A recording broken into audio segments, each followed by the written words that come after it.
មានរូបមានទុក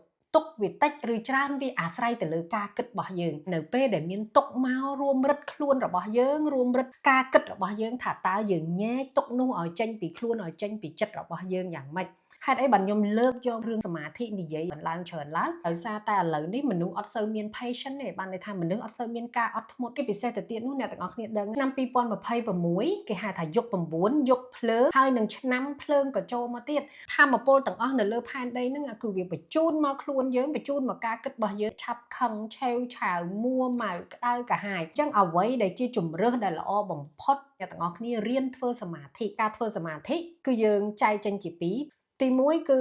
mind meditation និងមួយទៀតគឺ body scan meditation ជំហានដំបូងអ្នកទាំងអស់គ្នាអាចចំណាយពេលមួយថ្ងៃត្រឹមតែ5នាទីក៏បានដែរធ្វើជាមួយនឹង mind meditation បានអង្គុយឬក៏គេងឬក៏យើងអាចដើរក៏បានដែរ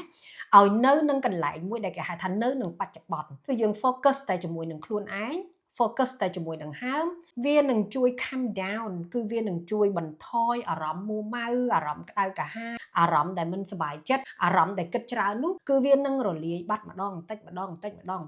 ការដែលយើងធ្វើសមាធិគឺជាមួយដែលអាចជួយឲ្យខ្លួនយើង healing បានច្រើនមែនតើសិនជាយើងមិនប្រឹងរកវិធីសាស្ត្រទប់ស្កាត់ដើម្បីឲ្យខ្លួនយើងជួយខ្លួនយើងទេគឺអត់មានអ្នកណាជួយយើងបានទេពេលដែលយើងប្រកាន់ភ្ជាប់នៅរឿងល្អទាំងអស់ហ្នឹងធម្មពល energy ដែលយើងបញ្ចេញទៅគឺរមែងតែងតែបញ្ជូនមកឲ្យយើងវិញនៅរឿងល្អចូលមកក្នុងជីវិតដូចគ្នា